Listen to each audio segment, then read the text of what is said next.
Qué pena, ingeniero, es que me está fallando un poquito de internet. Ok. Ahora sí, la pregunta era que qué pasa cuando el proyecto se demora. O sea, le voy a poner el caso, profesor. Es que ahorita estoy, digamos, estoy pagando mi trabajo social y el lugar donde estoy pagando dice que el contrato se tienen que terminar el 3 de diciembre, ¿sí? Y pues de acuerdo a la programación de obra están súper quedados porque les falta todavía un barrio completo, 2 barrios completos por pavimentar, ¿sabes? Por colocar carpeta asfáltica. ¿Qué pasaría, digamos, si ellos no cumplen con ese plazo? A ver, desde el punto de vista de contratación, si es un contrato estatal, normalmente será así.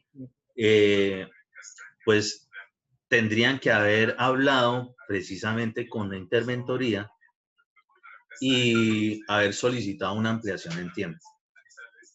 Si no se las dan, normalmente los contratos estatales, que es un escrito, ¿sí? Un acuerdo entre dos partes, lo que viene siendo el representante del Estado o el gobierno, y quien lo ejecuta, que es el contratista.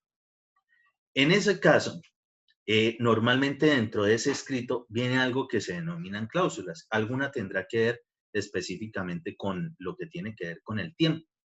Entonces, si estaba determinado que era para tanto tiempo y no van a cumplir, si no le amplían tiempo, es decir, si la parte contratante, la parte que les va a pagar por recibir la obra, no lo acepta, pues le pueden correr perfectamente las pólizas. Normalmente las pólizas son unos seguros, una garantía respecto de varias cosas. Una de ellas es que se entregue la obra a tiempo.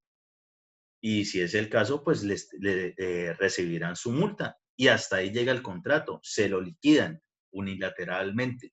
Y pues obviamente tendrá las sanciones requeridas de forma tal que el perjudicar precisamente por su demora tanto a la población y a la entidad contratante, pues obviamente todo eso se va a revertir en dinero. Entonces, pues normalmente siempre llegan a algún acuerdo para poder continuar. Supongamos que les aceptan, no, sí, está bien, hubo mucho problema por alguna razón, listo, les damos tanto tiempo, pues tendrán que seguir trabajando durante ese tiempo. Y durante ese tiempo, todo el tiempo que alguien esté trabajando, subordinado a alguien, es decir, como empleado de alguien, todo ese tiempo se lo tienen que pagar. Es decir, continuarán pagándole a los trabajadores que sigan en esas 2 semanas, meses, el tiempo que sea, tendrán que seguirle pagando sus sueldos, pagando sus horas extras, sus prestaciones sociales, su seguridad social, absolutamente todo, ¿sí? Pero si se los liquidan por alguna razón, pues hasta ahí llegó el contrato y ya. ¿Entendido? Sí, señor. Ok. Muy bien. Listo. Entonces, tenemos que estar haciendo al mismo tiempo la parte del refuerzo. Muy bien. Entonces, como después nosotros no vamos a fundir, por ahí en algún momento también dijeron que la cuestión del formaleteado y que no sé qué. Listo. Todos entendemos que formaletear significa prácticamente generar un molde, ¿sí? ¿Un molde para qué? Como el concreto es una mezcla pastosa, pero que después de un tiempo y bajo ciertas condiciones de reacciones físico-químicas se solidifica, es decir, fragua, que es el término técnico, ¿sí? Pasar de un estado pastoso a un estado sólido es fraguar. Entonces, en ese momento, después de fraguado, pues nos queda difícil meterle el acero si es que se nos olvidó. Por tanto, no se nos puede olvidar. Por eso es que los procesos constructivos uno los tiene que tener muy claros. Entonces, ¿qué pasa? Pues primero habría que colocar el acero de refuerzo antes de poder formaletear. Voy a hacer por acá alguna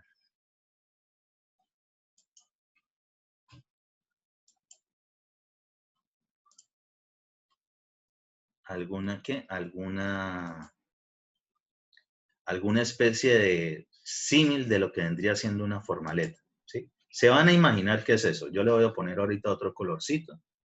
Es decir, lo que hay que hacer antes de que esta vaina se vea como lo estamos viendo.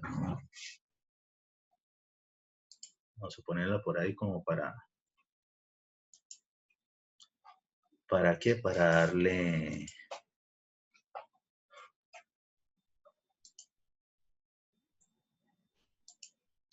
Vamos a suponer que fue realizada con madera, que puede ser en diferentes materiales, sí. Hay metálicos, plásticos y en madera.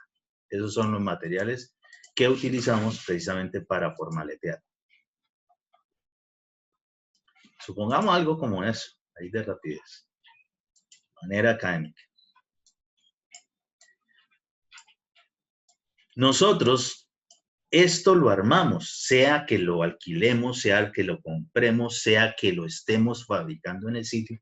Nosotros lo tenemos que armar para poder moldear o darle la forma a ese concreto para que después, cuando empiece a fraguar, es decir, que pase al estado sólido y nosotros después quitemos esa formaleta, pues quede exactamente con la forma interna de ese molde, de esa formaleta, ¿sí? Con esa forma es que va a quedar. La forma interna, ojo, puede ser muy diferente la forma externa de una formaleta. Es con la forma interna que va a quedar precisamente eso, un molde, tal cual. Muy bien. ¿Qué pasa? Bueno, si nosotros, por ejemplo, para estos, sobre todo los elementos verticales, algo como esto, obligatoriamente que vamos a necesitar formaleta, porque al concreto cuando se está fundiendo no le podemos decir, háganos caso, quede vertical de una vez con tal medida. No, él no nos hace caso. Entonces toca ponernos ahí como rigurosos y meterlo dentro de una formaleta. Con ese molde, ahí sí. Claro, el concreto tiene ciertos tiempos de fraguado que obviamente ustedes se lo saben desde materiales de ingeniería. Y si no, por favor, repásenlo. ¿Sí? Los tiempos típicos para el fraguado. Es decir, y en qué tiempos gana ciertas resistencias. Recuerden que el concreto específicamente es resistencias en lo que tiene que ver con los esfuerzos a la compresión, ¿sí? A la compresión. Entonces, listo, ese molde nosotros lo tenemos para eso. Pero nosotros para poder poner este molde, antes teníamos que haber metido nuestras canastas del refuerzo, nuestros castillos.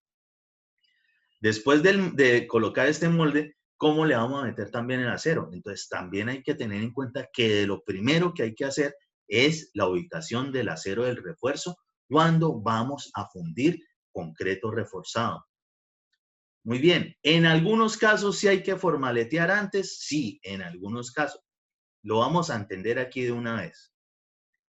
Por ejemplo, para este elemento, obligatoriamente hay que meter primero el refuerzo y después sí formaletear. ¿Sí? Si nosotros fuésemos a fundir una viga, y entendamos una viga como un elemento horizontal, ¿sí? O inclinado, algo como esto, que a la final se va a ver así, ¿sí? Algo prismático. Para eso, sí tenemos que haber formaleteado primero alguna parte, ¿sí? Para poder dentro de él colocar lo que es el acero de refuerzo. Puede ser dependiendo de las condiciones. Entonces, necesito que entiendan que aunque nosotros y ustedes están aprendiendo muchas cosas, ustedes no todas se las pueden aprender como si fuese una receta de cocina todo el tiempo. Es decir, que la tienen que hacer exactamente igual todas las veces. No todas las veces se pueden hacer así algunas cuestiones en construcción. ¿Ustedes cómo van a poder identificar en qué momento sí y en qué momento no? Primero, básico, antes de ser ingenieros civiles, ponerle lógica, ponerle sentido común, ¿sí? Por eso yo les hablo, oh, pero ¿cómo le vamos a meter después el acero después de que está sólido el concreto? Entonces ya entiende uno, ah, pues sí, es que es lógico que primero tiene que ir eso, lo que va a ir por dentro. Muy bien. Observemos respecto de lo que es la zapata.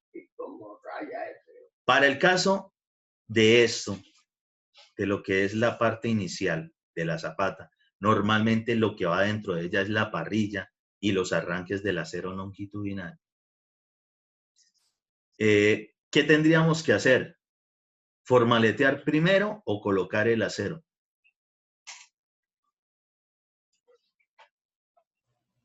Después de haber colocado el solado, pues primero se coloca el acero y después formaletea, ¿no? Sí, ingeniero. Por favor, hablen más, ¿sí? Necesito escuchar muchas voces. Este curso es bastante grandecito. Yo iba a decir, ingeniero, no, el mismo terreno no sirve como de formaleta. O sea, no hay, en ese sentido, no. Exactamente. Yulder acaba de decir algo importantísimo. Y aquí de nuevo viene la cuestión. No todas las veces esto es una receta de cocina de servir tal cual. Hay que ponerle lógica. ¿Qué ocurre con la zapata? Y vamos a volver al caso que le estamos haciendo aquí adentro. Entonces nosotros, nuestro terreno, voy a ponerle aquí los colorcitos que son del terreno para que lo identifiquen mejor.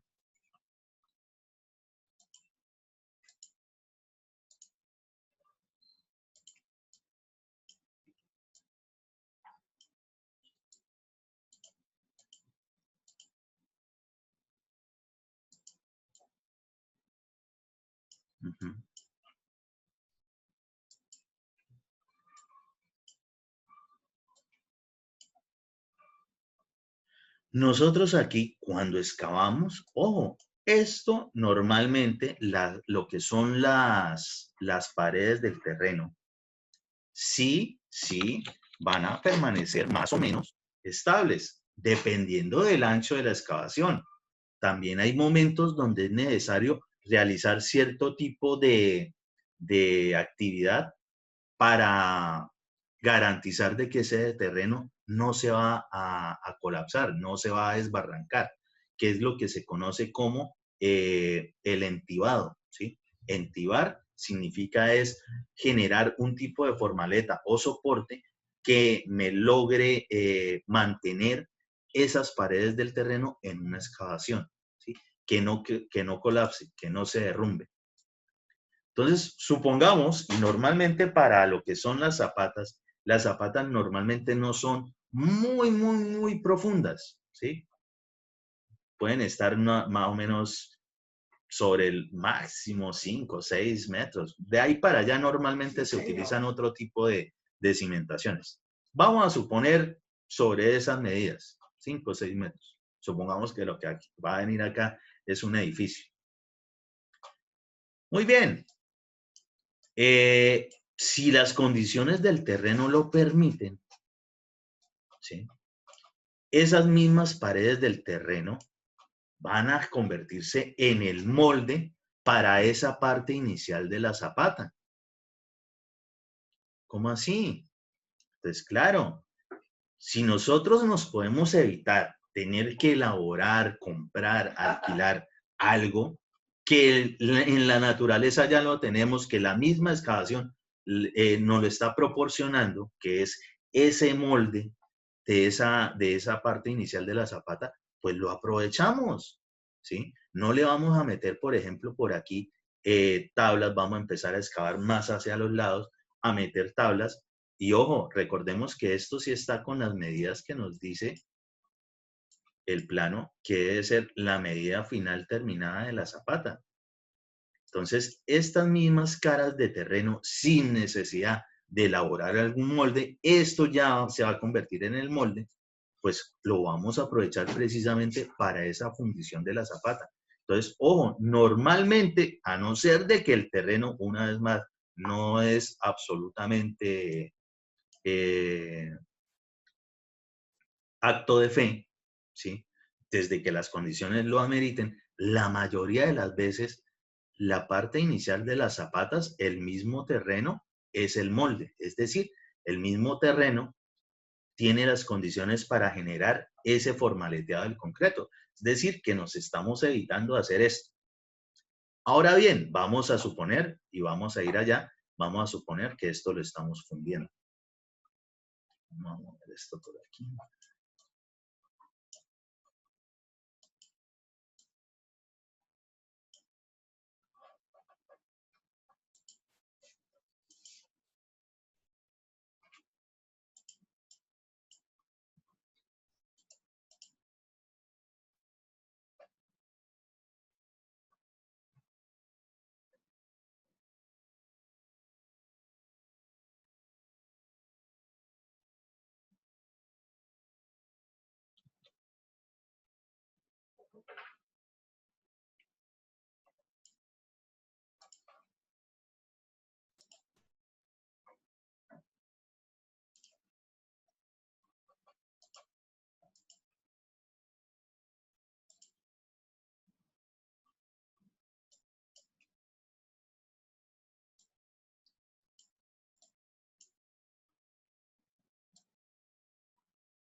Vamos a suponer que allí en ese terreno logramos colocar la parrilla. Sí, las parrillas se las quedo debiendo porque siempre es demoradito hacer toda esa vaina en esto de SketchUp.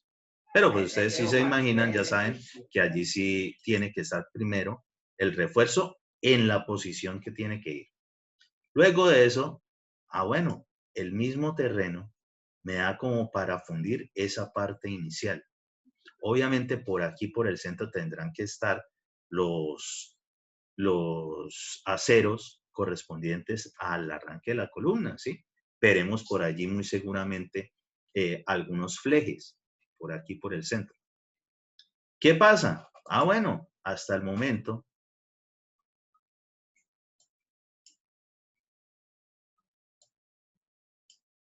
llevamos fundido esta parte, el solado inicial, y esta parte de la zapata, obviamente habiendo incluido primero lo que tendría que ver con el acero de refuerzo. Muy bien, resulta y acontece que ahora viene esta parte, ya sea que sea pedestal o la misma sección de la columna, obligatoriamente, ahí sí necesitamos obligatoriamente generar formaleta. ¿Por qué? Porque aquí sí tiene espacio, es decir, no tiene nada que lo contenga, no tiene nada que nos colabore como si fuese un molde, ¿sí? Entonces, pues de esas medidas que nosotros tenemos, pues nosotros tenemos que trasladar con hilos, precisamente, y utilizando plomadas, esas medidas abajo.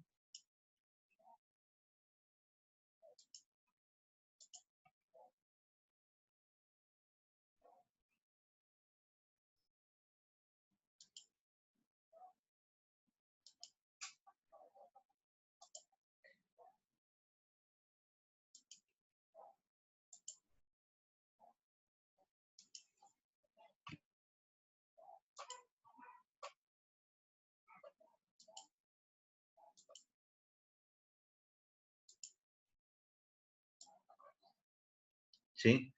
Trasladamos esas medidas abajo. ¿Para qué? Para poder saber de verdad cuál es la dimensión de ese elemento allí.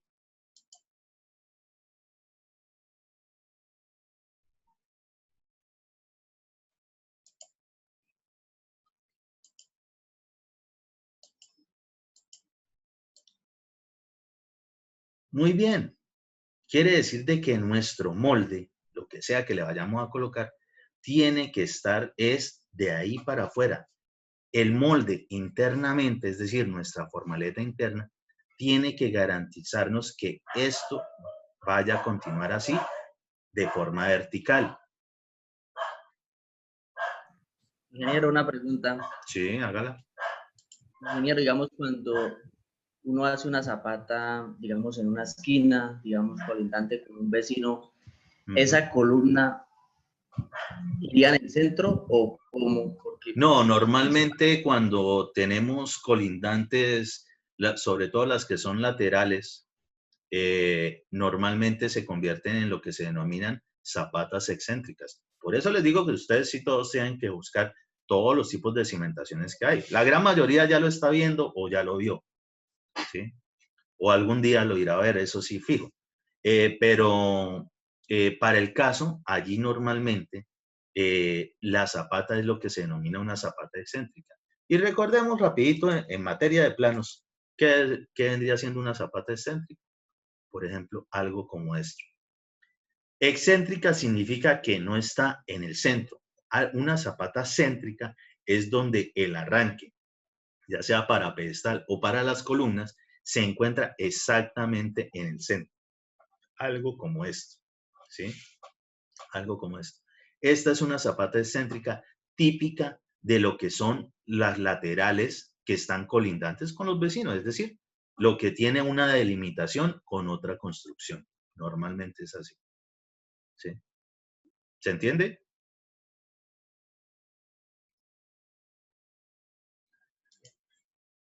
En este caso, esta en particular es céntrica. ¿Por qué? Porque aquí tenemos de que ese elemento, ya sea el arranque del pedestal o la columna propiamente dicha, parte estando en el centro de esa zapata. Si esto estuviese desplazado por acá, según sea el caso, ¿sí? en ese caso sería excéntrica, porque ya no se encuentra en el centro y forma lo que se denomina una excentricidad, que normalmente es lo que repercute desde el punto de vista estructural para generar momento, ¿sí? Porque si está desplazado, ¿sí?, hacia los laterales, pues la carga aplicada está allí y nosotros normalmente sí tenemos que hacer, digamos, tener en cuenta los diseños respecto de los volcamientos o respecto de que vamos a generar esa medida de excentricidad o que me genera volcamiento o momento precisamente respecto del centroide general de ese elemento estructural zapata.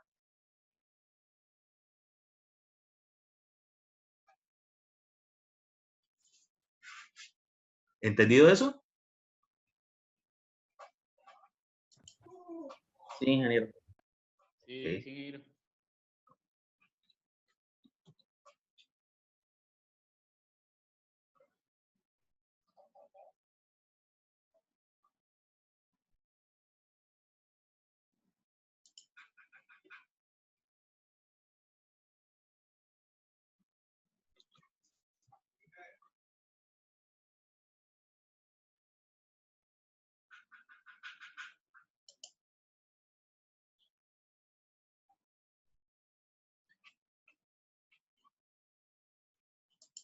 El problema de cuando le pone uno muchas capas de esta es que empieza a bloquearse estos modelos. Ese es el detalle.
Entonces,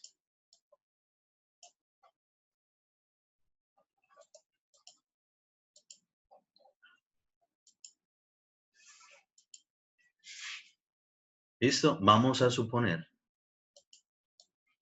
eso, ya teníamos fundida nuestro solado, teníamos fundida nuestra arranque de zapate, obviamente teníamos metido el refuerzo, nos sirvió las paredes en ese momento, en esta construcción en particular, nos sirvió de formaleta las mismas paredes de la excavación. ¿Qué pasa aquí y por qué aquí sí es obligatorio para esta parte el formaletear? Ya sea madera, metálica o plástica, la que sea que tengan. Porque en este punto nosotros no podemos garantizar ¿sí? No hay nada que confine precisamente a ese concreto para generar ese molde interno. ¿Para qué? Para poder obtener a la final algo como esto.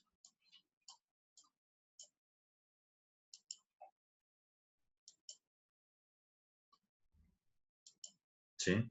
Para que a la final sí quede con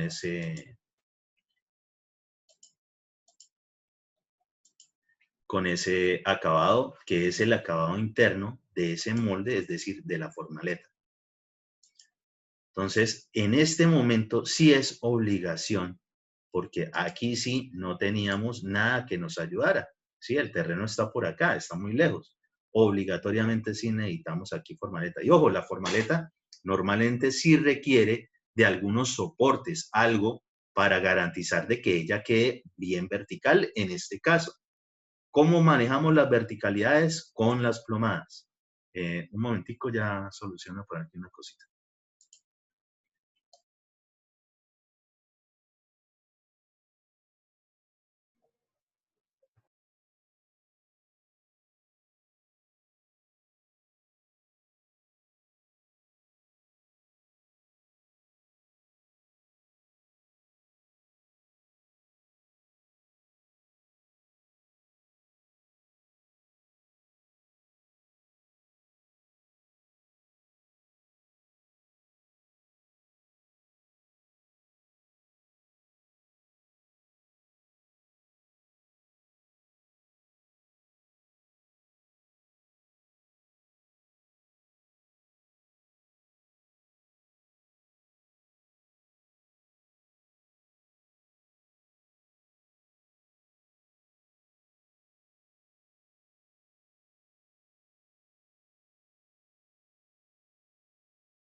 Listo, vuelvo. Entonces, en este caso, normalmente es necesario, aparte de la misma formaleta, que se sostenga con algo. ¿Cómo con qué? Entonces, pueden ser listones, pueden ser parales, ¿sí? Algo que me genere, digamos, algún tipo de apoyo para garantizar de que estos elementos sí se van a permanecer en la verticalidad que necesitamos. Ojo, esto nosotros tenemos que aprender a calcular esas formaletas. ¿Con base a qué nosotros las podemos calcular? Con base en las medidas que nosotros vamos a saber que van a quedar precisamente los elementos. Entonces, por lo menos en este caso, adicional de lo que es la propia formaleta, necesitamos garantizar, vamos a intentar hacer algo por acá.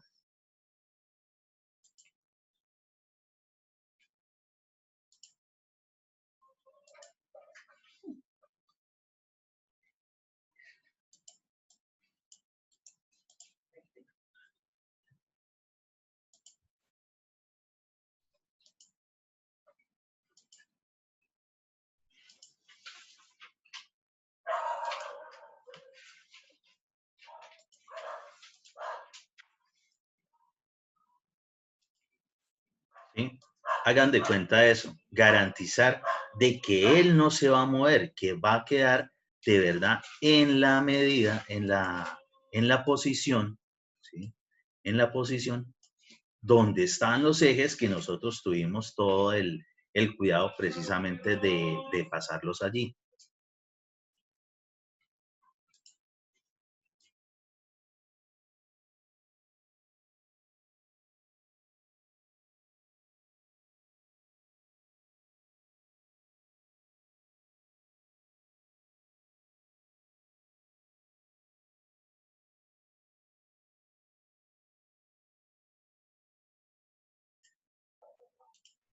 ¿Cómo sabemos nosotros que una formaleta nos quedó bien colocada, bien vertical?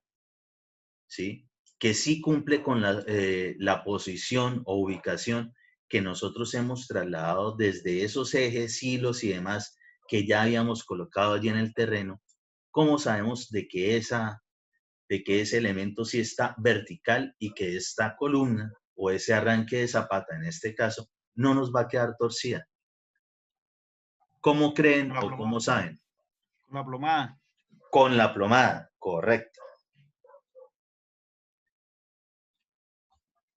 Entonces, para el caso, y por eso es tan importante la cuestión de la plomada, ya les voy ahora sí a mostrar precisamente con mi plomada cómo es que se hace eso. Pues por lo menos primero para que la identifiquen realmente cuál es la plomada que nosotros trabajamos en esto, ¿sí? De pronto algunos otros están acostumbrados a otro tipo de plomadas.